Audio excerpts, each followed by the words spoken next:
Hi everybody, my name is Barry Schwartz and this is the Search Buzz video recap. Today is Friday, April 20th, and this is the search news we covered over at the Search Engine Roundtable at seroundtable.com over the past week. First up, there seems to be some type of algorithm update happening.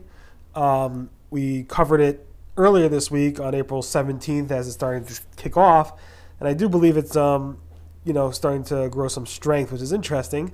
I asked Google for a comment of some sorts, no response yet, but who knows? Again, so April 17th, we saw some signs of a Google algorithm update. You can see some of the charts over here.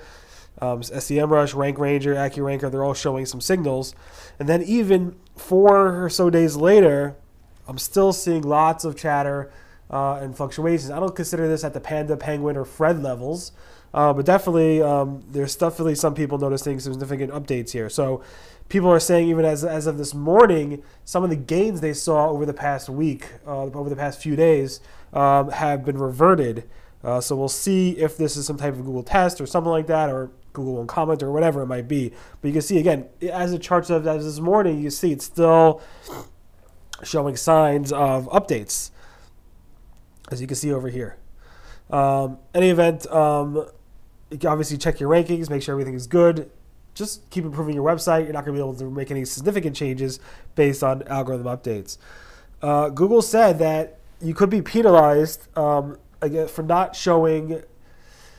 You could be penalized if you show job listings that have expired. So if you have a job opening for a web design position and you show it and you mark it up with job listing schema, Google can send you a manual action and prevent you from showing job schema in the future if that job is closed. I'm not sure how they're going to tell if it's closed or not.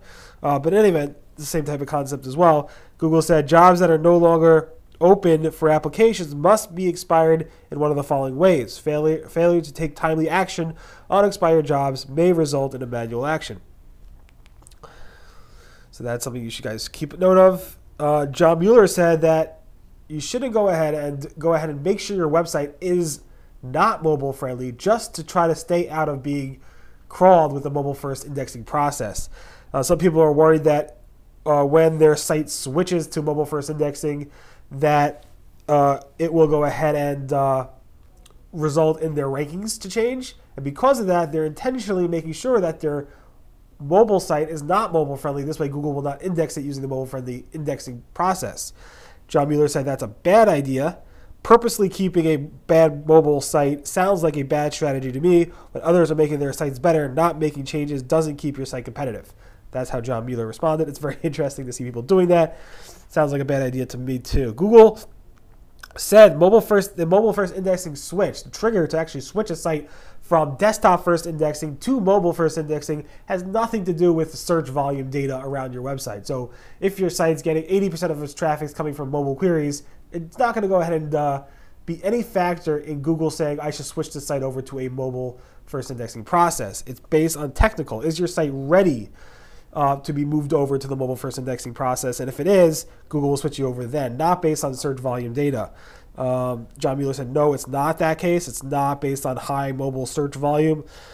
It's basically on technical. So if your site is equivalent enough from the desktop to the mobile, Google will probably go ahead and switch you over. Again, I haven't seen any signs of that happening yet, but we'll keep our ear out. If your site has switched, let us know. There's a report that said featured snippets have declined while direct answers have increased on mobile. This is from Rank Ranger. I'm not sure if this is true or not. This is their data. I've seen other places like GetStat say their data shows the opposite. So it's very interesting to see these people publish these data things. Google said, no, this is not Google said, but basically CNBC reported that Google is asking, I guess, advertisers to produce how-to content and how-to videos, which could be used in Google Assistant and Google Home Answers. Also in a video Google Home version, if that makes sense, like a video Google Home thing would actually show you video answers. CNBC said there's no talk about money yet, but they could definitely see how, let me kind of quote this. Google has been pitching companies to create videos for new how-to featured for a new how-to feature for Smart Assistant. It plans to show the feature in the annual conference for software developers in May, the Google I/O event. Google went on to say, while surfacing how-to videos from brands will be free initially, Google could eventually charge companies for promotion. Feature snippets, and it's very interesting. So your feature snippets that Google's using now could technically be replaced, again, maybe with sponsor feature snippets, which will be interesting to see how that works in the future, if it does or not. Google, this is something you guys know, Google could only judge your website based on the pages they've indexed. So that's something that John has said numerous times, but he said it again. So again, if you have very low quality pages and you want to no index them, you can, or canonical, or whatever you want to do. That's a very interesting. You should take a look at that, how John responded to that. I'm not going to go into detail there. Google, again, prefers one stronger page over many variations of that page, or many, like you have one page and you split it into 4.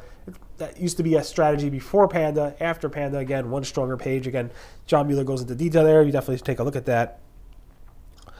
And John also explains how to reverse a site move. So you move from domain A to domain B, and then your management said, oh, that was a horrible decision. You have to move back to domain A.